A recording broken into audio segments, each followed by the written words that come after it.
a Dios, bienvenidos a Christ Fellowship en español. Y qué lindo poder cantar esta gran bendición que se encuentra en el libro de Números, donde Dios bendice a su pueblo. Mi nombre es José Alonso y tengo el privilegio de ser parte del equipo de enseñanza y predicación aquí en Christ Fellowship. Y hoy es un día muy especial porque este fin de semana estamos celebrando el Día de los Enamorados, y aquí en Estados Unidos se conoce como San Valentín. Y también estamos celebrando la reapertura de nuestra sede en Homestead. Vamos a darles un aplauso a nuestros hermanos allí en Homestead, que después de casi un año vuelven a reabrir las puertas. Bendito sea el Señor. Y hoy continuamos con la serie Obrador de Milagros. Y hoy tenemos un texto maravilloso de la Escritura. Y hoy he titulado el mensaje Restaurados para servir. Restaurados para servir. Y para esto quiero invitarlos a que abran sus Biblias en el libro de Marcos, capítulo 1. Y vamos a leer los versículos 29 al 31. Dice la palabra del Señor. Inmediatamente después de haber salido de la sinagoga, fueron a casa de Simón y Andrés, con Jacobo y Juan. La suegra de Simón estaba en cama con fiebre, y enseguida hablaron a Jesús de ella. Él se le acercó y tomándola de la mano, la levantó, y la fiebre la dejó, y ella les servía. Que el Señor bendiga su santa palabra. Podemos tomar asiento. Y seguramente a ustedes les ha pasado como a mí, que durante la pandemia como que ya hemos visto todas las series, todos los programas y todas las novelas y todas las películas que hay en todas las plataformas para ver televisión. Y es como que uno entra a Netflix y quizás a ustedes les pasa que de pronto ya están a punto de empezar otra vez con la primera temporada del Chavo. ¿A cuánto les ha gustado el Chavo? Así es, pero hablando en serio, hay un programa que a mi familia y a mí nos ha encantado y salió hace algunos años, y este programa se llama Jefe Encubierto. ¿Cuántos de ustedes han visto Jefe Encubierto alguna vez? Bueno, este es un programa muy interesante porque muestra la interacción de un jefe que se hace como uno de sus empleados de manera encubierta, y al final del programa les sirve de una manera muy especial. Muy bien, pues para los que no han visto este programa, en cada capítulo el jefe o dueño de una gran empresa decide conocer cómo funciona su empresa al nivel más básico. Así que este jefe, que obviamente gana muchísimo dinero y tiene cientos y miles de empleados y vive una vida lujosa, ese jefe o ese dueño de la empresa decide descender de su oficina en un rascacielos y decide bajarse de allá, de esa altura de la comodidad, de esa altura de lujo y de esa altura de gloria, a convertirse en uno de sus empleados para poder trabajar hombro a hombro con ellos. Y es durante este trabajo del día a día que él interactúa con todos sus empleados, o con algunos de ellos, que él empieza a conocer un poco más acerca de la vida de ellos. Empieza a conocer sus luchas, empieza a conocer la manera en que ellos interactúan con la empresa. Pero lo más emocionante es al final del programa, cuando el jefe utiliza toda su autoridad, todo su poder para servir a sus empleados. Y en un capítulo tenemos a esta mujer que el jefe descubrió que ella vivía en un albergue para personas sin hogar y decidió darle $250,000 para comprar una casa para ella y sus hijos. Esta mujer no podía creer lo que estaba escuchando. Esta parte es súper emotiva porque en otros momentos tenemos a los jefes pagando la hipoteca de la casa, por ejemplo, o pagando el costoso tratamiento de algún familiar o ser amado, o quizás esta chica, el jefe decidió pagarle toda su carrera universitaria. Y de alguna manera hay algo especial en ver a una persona con poder, a una persona con autoridad, a una persona con recursos servir a otros, usar todo eso no para ser servido, sino para servir a los demás. Y por eso a la gente le encanta este programa. Ahora, permítanme traer este programa a la enseñanza de hoy, porque esto es precisamente una ilustración de lo que hace Jesús con nosotros.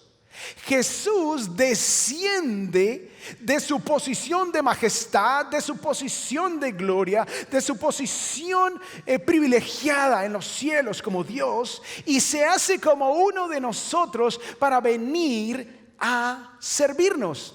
Por eso quiero compartir con ustedes la idea principal en este momento, y es: servir es el fruto de la restauración de Dios en mi vida. Se lo repito, servir es el fruto de la restauración de Dios en mi vida. Y tú estás escuchando este mensaje y te preguntas, bueno, pero ¿cómo puede hacerse esto una realidad en mi vida? ¿Cómo se ve esto de lo que estás hablando en mi vida? Bueno, estas son las preguntas que vamos a responder a la luz del texto de Marcos capítulo 1 versículos 29 al 31, en el relato de la sanidad de la suegra de Pedro. Ahora, hay algo interesante, y es que estos 3 versículos son la narrativa más corta de un milagro de Jesús en todos los evangelios. Pero antes de profundizar en el texto, quiero contarles un poquito del trasfondo. ¿Quién es Marcos?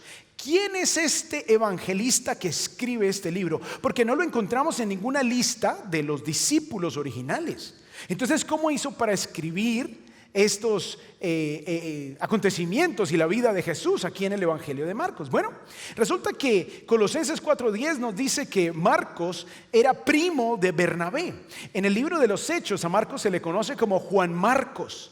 Él viajó en un par de ocasiones con Pablo y Bernabé, y en el primer viaje misionero de Pablo, ellos salieron con Juan Marcos, Bernabé y Pablo, y cuando llegaron a Panfilia, Marcos desertó y se devolvió para la casa. En el siguiente viaje, Pablo dijo: yo no quiero llevar a Marcos. Bernabé dijo: yo quiero llevar a mi primo. Y hubo un desacuerdo tan fuerte que Marcos cogió a Silas para un lado y Bernabé se fue para otro lado con Marcos. Después, con el tiempo, cuando Pablo escribe la carta a Filemón, menciona a Marcos como un compañero. Y luego le dice a Timoteo en la segunda carta que traiga a Marcos porque le es útil para el ministerio. Parece que Marcos había madurado, parece que Marcos se había convertido en un hombre sumamente útil para el ministerio. Entonces Marcos llega a ser ese hombre que se hace discípulo del apóstol Pedro. De hecho, no sé si recuerdan en el libro de los Hechos, cuando Pedro está en prisión y sucede un milagro, él es liberado y él llega a la casa donde los creyentes están orando. Bueno, esa casa a donde llega Pedro es la casa de la mamá de Juan Marcos. Así que Marcos se convierte en un discípulo de Pedro, y el evangelio de Marcos es escrito desde la perspectiva del apóstol Pedro.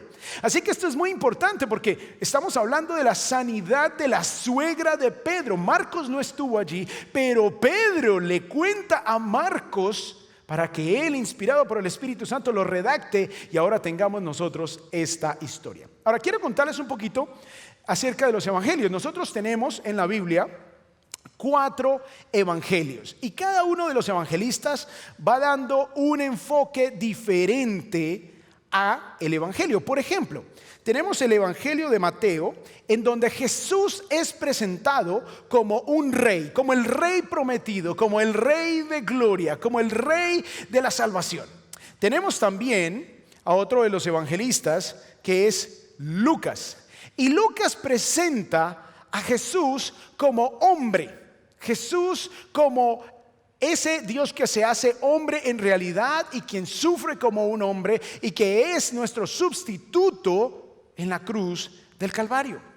Ahora tenemos también el otro evangelista, que es Juan, quien presenta a Jesús como Dios. Entonces, lo que vemos aquí es como que cada evangelista está mirando la vida de Cristo desde un énfasis, desde un ángulo, desde una perspectiva diferente. Y Juan se enfoca en mostrar cómo Jesús en realidad es Dios. Y finalmente tenemos a Marcos, que es precisamente el evangelio que hemos venido estudiando desde el inicio del año. Y Marcos presenta a Jesús como siervo, como el que vino a servir. Entonces, todas estas diferentes perspectivas, cuando las estudiamos juntas, tenemos una perspectiva diferente, pero que combinada completan una enseñanza maravillosa acerca de la vida, obra, muerte y resurrección de nuestro Señor Jesucristo. Ahora, esto es muy importante Porque ahora que vamos entonces a pasar a estudiar el texto, sabemos que es presentado este texto desde la perspectiva de Jesús como un siervo. Así que vamos entonces al punto número 1 aquí en el estudio de hoy, y es que Jesús usó su autoridad para servir a otros. Jesús usó su autoridad para servir a otros. Ahora miremos lo que nos dice aquí Marcos capítulo 1 versículos 29 al 31. Dice: inmediatamente después de haber salido de la sinagoga fueron a casa de Simón y Andrés. Vivían juntos los hermanos con Jacobo y Juan. Luego dice el versículo 30: la suegra de Simón estaba en cama con fiebre y enseguida hablaron a Jesús de ella. Le contaron la situación. Él se le acercó y tomándola de la mano la levantó y la fiebre la dejó. Ahora, para entender un poquito mejor, recordemos que en los versículos anteriores se da la narrativa de Jesús sacando un demonio de un hombre mientras enseñaba en la sinagoga en Capernaum. Ahora, una vez que sucede esto, miren lo que dice el versículo 28, que es el versículo anterior a los versículos que estamos estudiando. Y dice: enseguida, cuando sana a este hombre de ese demonio, cuando hace ese exorcismo, cuando libera a este hombre de esta opresión demoníaca, dice: su fama se extendió por todas partes, por toda la región alrededor de Galilea. Entonces tenemos aquí al Señor en uno de los momentos más importantes de su ministerio. Su fama se estaba extendiendo, acababa de hacer algo sobrenatural, algo impresionante. Y quizás en ese momento Jesús hubiese podido aprovechar y convocar a más gente, más multitud. Pero en lugar de eso, lo que él decidió hacer fue pasar tiempo con su círculo íntimo. Y eso es lo que nos dice el texto de la palabra de Dios, que él decide pasar tiempo con los suyos. Entonces se van de la sinagoga a la casa de Pedro. Ahora, yo he tenido el privilegio de estar allí en Capernaum, y cuando uno sale de la sinagoga, al frente, inmediatamente al frente, es como cruzando la calle, está la casa que se cree fue la casa de Pedro, y hay varias pruebas arqueológicas que seguramente así es. Entonces estaba allí al frente, Jesús entra a la casa. Algo interesante que a veces no notamos es que dice que Pedro tenía suegra, o sea, era casado, ¿cierto? Lo interesante es que Pablo dice allí también en 1 Corintios 9:5, dice que Pedro solía llevar a su esposa en los viajes misioneros. O sea, Pedro era un hombre casado, y por eso dice que Jesús le sanó a la suegra. Dice el texto que vivía con Jacobo y la suegra estaba allí. Es muy probable que la suegra viviera allí también en esa casa, y junto con la esposa de Pedro. Lo interesante es que la iglesia romana dice que Pedro fue su fundador, aunque la iglesia romana se fundó 200 años después de que se murió Pedro, más o menos. Y si es el fundador de la iglesia romana, entonces ¿por qué los ministros religiosos de la iglesia tradicional romana, por qué no se pueden casar si Pedro era casado? Bueno, cerramos el paréntesis y seguimos en nuestro estudio. Ahora, Marcos no se enfoca en la naturaleza de la fiebre. No dice tenía fiebre porque tenía COVID o tenía fiebre porque le dio una infección. No dice nada de eso. Simplemente dice que tenía una fiebre. Lo único que sabíamos aquí es que estaba esta mujer con una gran necesidad. Pero hay algo interesante.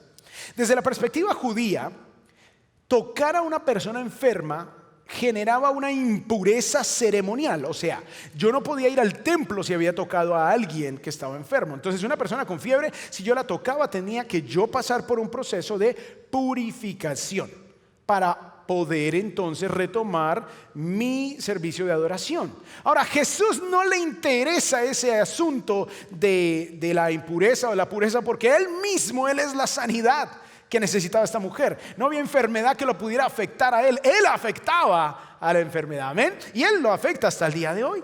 Así que Jesús, al servir a una mujer, en esa cultura, en ese momento, primer siglo bajo el Imperio Romano, la mujer no valía mucho. Pero Jesús, en medio de su portentosa demostración de poder en la sinagoga, inmediatamente sale y sirve a una mujer mayor en necesidad. ¿Qué le podía ofrecer esta mujer a Jesús? muy poco, pero Jesús tiene misericordia de ella. Ahora, cuando vemos esto, de pronto tú estás pensando, bueno, mi necesidad es tan insignificante que Dios no se va a ocupar de ella. Dios, ¿qué va a tomar de pronto atención o cuidado de mí que soy tan poco en la escala de esta sociedad? Bueno, pero mira que este relato, esta narrativa nos muestra que Jesús se ocupa tanto del rico como el pobre, como del que tiene como el que no tiene. Y en este caso tuvo misericordia de esta mujer sencilla, humilde. Y asimismo Él tiene cuidado de tu vida, de las necesidades más pequeñas. Esta mujer no tenía un demonio, esta mujer no tenía cáncer, esta mujer tenía una fiebre. Pero Jesús, aún así, se ocupa de la necesidad que ella tiene. Ahora, ¿por qué Jesús se ocupa de estas cosas? Bueno, el mismo Marcos nos dice en el capítulo 10, ¿cuál era el propósito de Jesús? Dice acá, porque ni aun el Hijo del Hombre vino para ser servido, sino para servir. Y miren la muestra del servicio que se da aquí. Y para dar su vida en rescate por muchos. Jesús vino a servir, a dar su vida en rescate por muchos. Por eso el punto número 1 del que estamos hablando es que Jesús usó su autoridad para servir a los demás. Y esto lo vemos de una manera muy clara en la cruz del Calvario. Ahora vamos un momentico a Filipenses 2. En Filipenses dice del versículo 5 al 8: haya pues en ustedes esta actitud que hubo también en Cristo Jesús. Entonces nos dice Filipenses, esta actitud, ténganla ustedes también. ¿Cuál actitud? Dice, el cual, aunque existía en forma de Dios, no consideró el ser igual a Dios como algo a que aferrarse, sino, o sea, en lugar de aferrarse y decir yo soy el jefe supremo, yo soy el más glorioso, soy el más grande, Él no se aferró a eso, sino que se despojó a sí mismo, se convirtió en algo inferior, tomando forma de siervo, haciéndose semejante a los hombres. Y hallándose en forma de hombre, se humilló Él mismo, haciéndose obediente hasta la muerte y muerte de cruz. Ahora, volvamos un momento al programa de Jefe Encubierto. Porque así como el jefe desciende de su oficina allí en ese rascacielos, en esa condición de comodidad, de gloria, de poder, de autoridad, de la misma manera Jesús dejó la morada celestial, la morada divina, para convertirse en uno de nosotros. Pero no solamente convertirse en uno de nosotros, sino que adicionalmente morir en nuestro lugar en la cruz del Calvario, pagando por tus pecados, pagando por mis pecados, para darnos la vida eterna. Jesús vino para usar su autoridad, su poder, su gloria, su majestad, para servirnos a nosotros. Y la obra máxima, la cúspide, la cima del servicio está representada en la cruz del Calvario. ¿Cuántos dicen amén? Así es. Este es el ejemplo supremo que tenemos nosotros de servicio, aun cuando se tiene el poder y la autoridad. La pregunta es, ¿qué estás haciendo tú con la autoridad que Dios te ha dado? Y esa es una excelente pregunta y la podemos nosotros responder en este punto número 2. El servicio debe ser mi respuesta natural, no forzada, no obligada, no impuesta, cuando Dios me restaura. Se los voy a repetir. El servicio debe ser mi respuesta natural cuando Dios me restaura. Miremos lo que dice el texto. La suegra de Simón estaba en cama con fiebre, y enseguida hablaron a Jesús de ella. Él se le acercó y tomándola de la mano la levantó, y la fiebre la dejó y ella se fue a dormir. ¿Eso es lo que dice? No. Dice que ella les servía. Inmediatamente Jesús la restaura. Inmediatamente Jesús no solamente le quita la fiebre. Imaginémonos una fiebre. Seguramente todos hemos tenido fiebre en la vida. Y muchas veces esa fiebre nos da esa sensación de llamas en la piel, nos da esa sensación de garganta seca. No podemos ni siquiera pasar saliva de lo seca que se siente nuestra garganta. Quizás un dolor general en los huesos, un fuerte dolor de cabeza. En ocasiones la fiebre nos genera tembladera.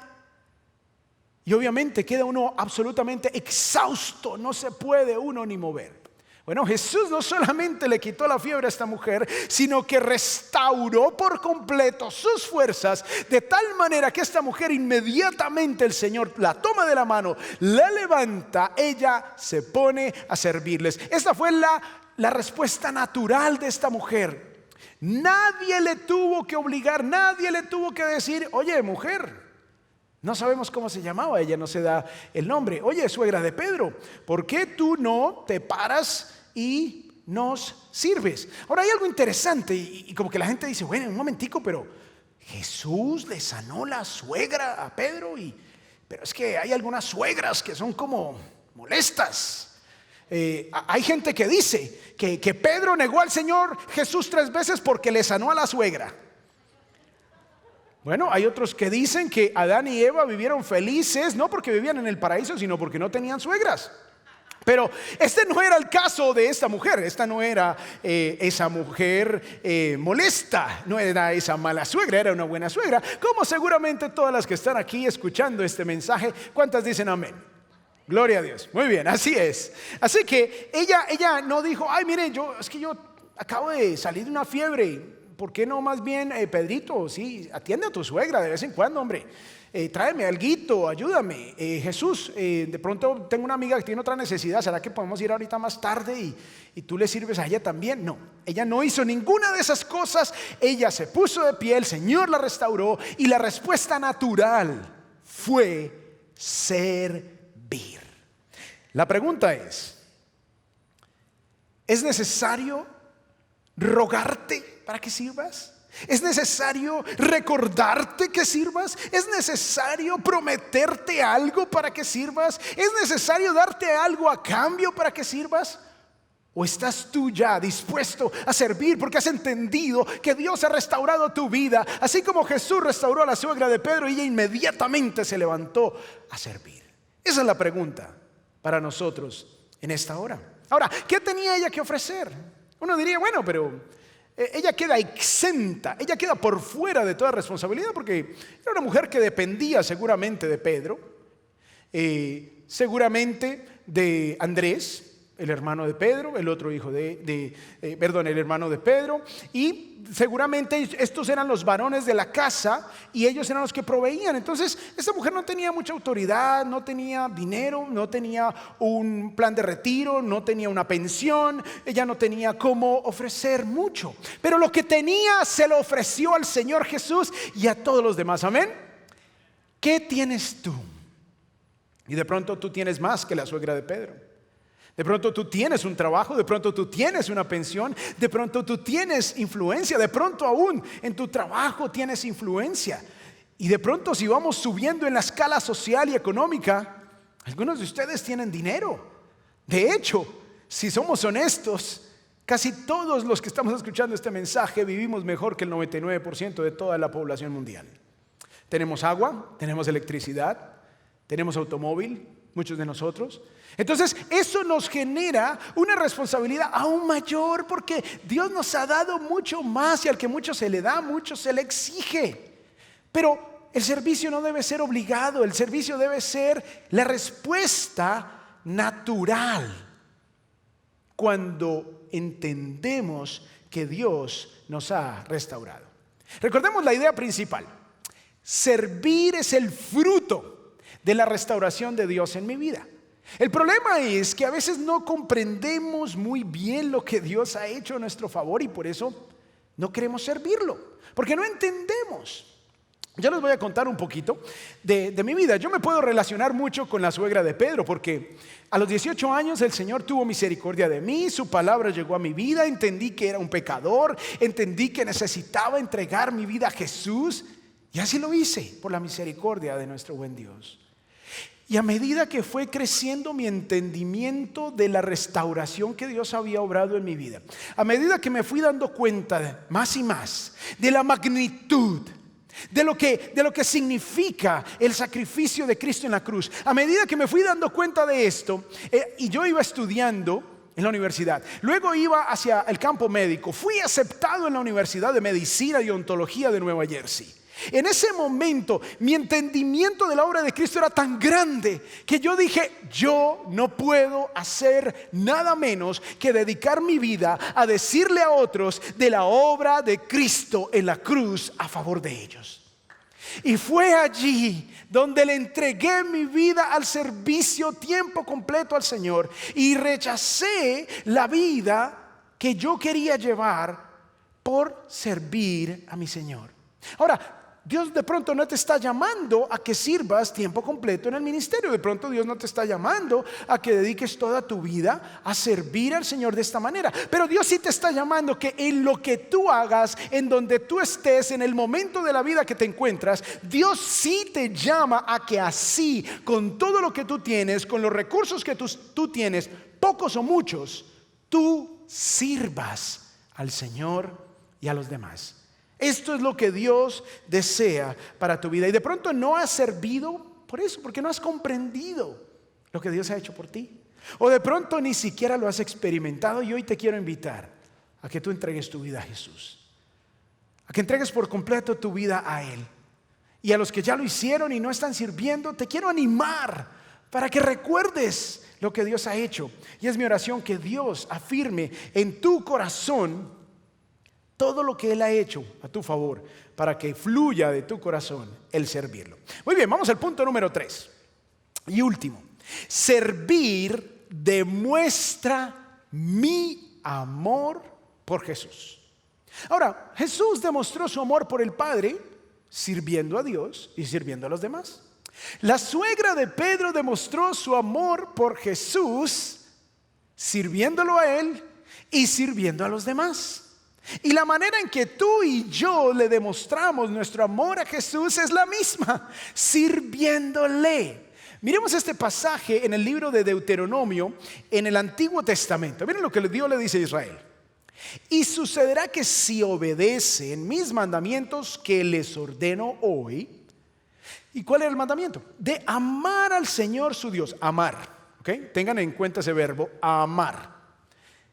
Y de servirle con todo su corazón, con toda su alma. Hay una relación estrecha entre el amor y el servicio, porque el servicio es la expresión del amor. Amén.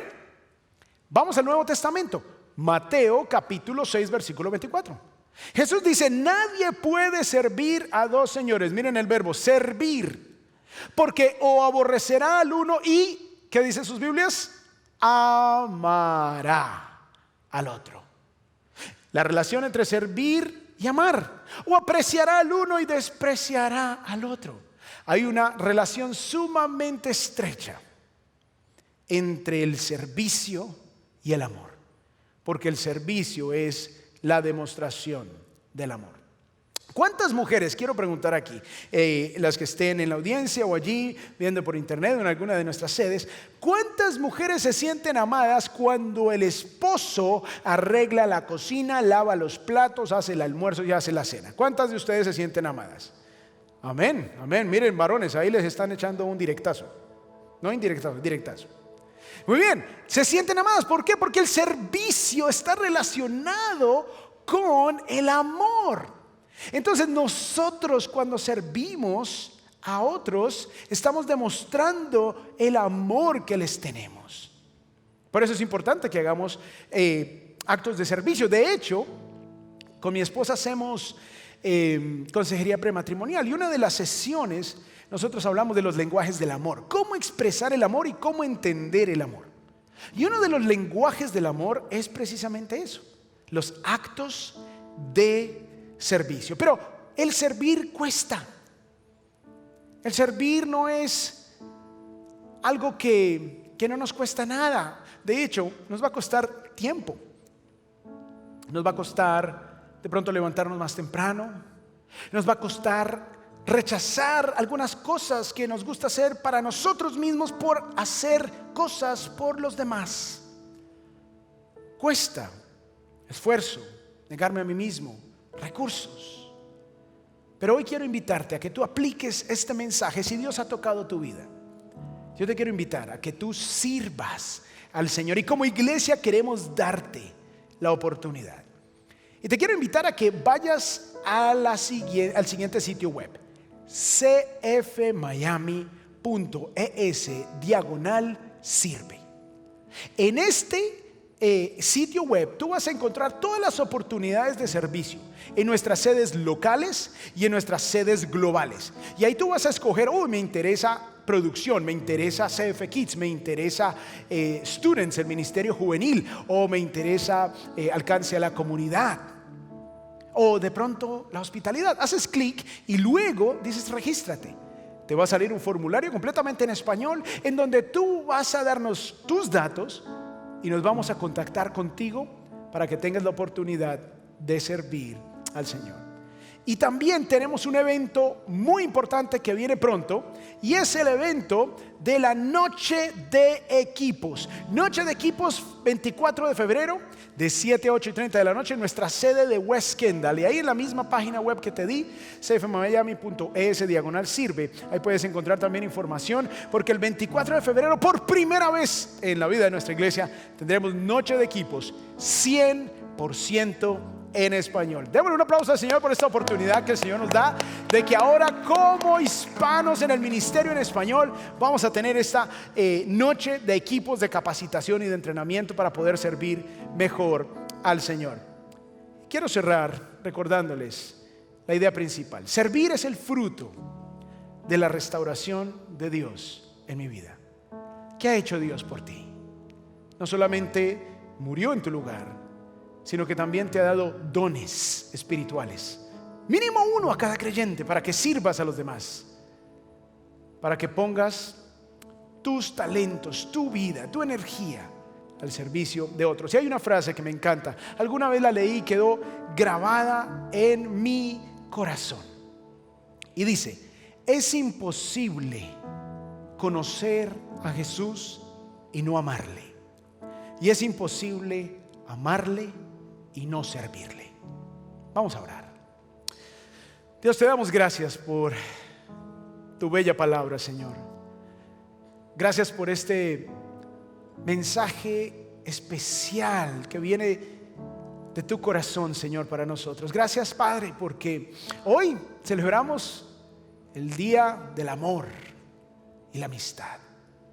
Y qué más grande prueba de amor nos has dado en Jesús. Tenemos que celebrar, claro que sí, Señor.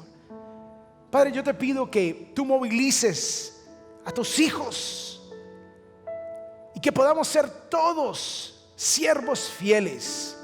Que no haya nadie que no se inscriba a servir, que los que ya están sirviendo, que lo sigan haciendo con la misma pasión y el mismo amor, demostrándote cuánto te aman, Señor. Padre, te pedimos también por aquellos que no han entregado su vida a Jesús. Y si eres tú a quien Dios está llamando en esta hora, yo te invito a que donde tú estás, ores conmigo. Señor, yo reconozco y creo que soy pecador y que tú descendiste de los cielos para hacerte como yo, para pagar por mis pecados y darme la vida eterna. Yo creo que moriste por mí y resucitaste al tercer día para darme vida eterna. Me entrego a ti, Señor. Ayúdame a vivir para tu gloria y para tu honra. Te damos las gracias. Y el pueblo de Dios dice: amén.